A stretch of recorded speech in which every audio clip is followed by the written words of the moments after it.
yang mengasihi aku, ia akan menaati sabdaku. Bapakku akan mengasihi dia, dan kami akan datang kepadanya.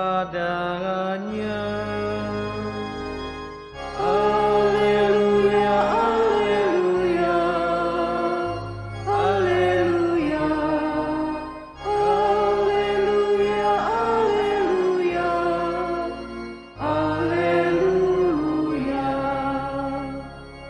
Tuhan bersamamu. Dan bersama rohmu. Inilah Injil suci menurut Markus. Dimuliakanlah Tuhan. Pada suatu hari, murid-murid Yesus lupa membawa roti. Hanya sebuah roti saja yang ada pada mereka dalam perahu. Lalu Yesus memperingatkan mereka, katanya, "Berjaga-jaga dan waspadalah terhadap ragi orang Farisi dan ragi Herodes." Maka mereka berpikir-pikir, dan seorang berkata kepada yang lain, "Itu dikatakannya karena ia tidak mempunyai roti." Ketika Yesus tahu apa yang mereka perbincangkan, ia berkata, "Mengapa kalian memperbincangkan soal tidak ada roti? Belum jugakah kalian memahami dan mengerti? Telah degilkah hatimu? Kalian mempunyai mata, tidakkah kalian melihat? Dan kalian mempunyai telinga, tidakkah kalian mendengar? Sudah lupakah kalian bahwa aku memecah-mecahkan 5 roti untuk 5.000 orang itu? Berapa bakul penuh potongan-potongan roti yang kalian kumpulkan?" Jawab mereka, 12 bakul. "Dan pada waktu 7 roti dan 4.000 orang, berapa bakul penuh potongan-potongan roti yang kalian kumpulkan?" Jawab mereka, 7 bakul. Lalu kata Yesus kepada mereka, "Masihkah kalian belum mengerti?" Demikianlah sabda Tuhan. Terpujilah Kristus.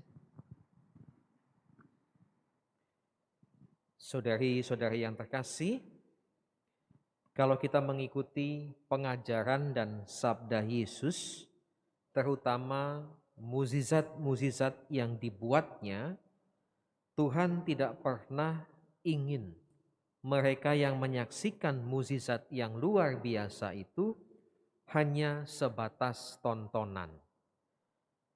Penyembuhan orang yang lumpuh, orang yang buta, orang yang tuli, sampai dengan kisah penggandaan roti, tidak pernah untuk semata-mata tontonan.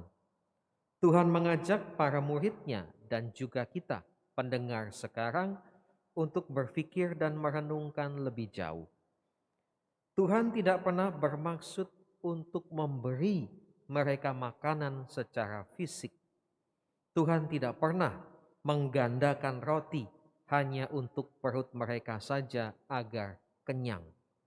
Itu semua dibuat oleh Tuhan agar mereka paham bahwa Dialah Mesias, Dialah Tuhan, Dialah yang akan memenuhi segala kebutuhan hidup mereka. Tapi kita bisa tebak, mereka tidak paham. Dan juga mungkin masih banyak dari kita yang kadang belum mengerti. Setiap sabda yang Tuhan maksudkan membuat kita perlu merenungkan dengan lebih dalam. Bagaimana sabda itu dicerna, bagaimana sabda itu dimengerti, bagaimana sabda itu dipahami untuk hidup kita masing-masing. Dan setiap orang pastilah berbeda. Jadi kalau ada yang bertanya, "Romo, masihkah ada mukjizat pada hari ini?" Masih. Apakah apa yang diperbuat oleh Tuhan ini masih terjadi juga sekarang? Masih. Tapi mukjizat yang paling luar biasa adalah kalau hati, pikiran mereka yang mendengarkan sabda Tuhan ini sampai kepada perubahan. Itulah mukjizat yang sebenarnya. 5.000 orang, 4.000 orang tidak menjamin apa-apa. Di kaki salib ketika Tuhan wafat, hanya segelintir orang yang ada di situ. Artinya tidak banyak yang paham.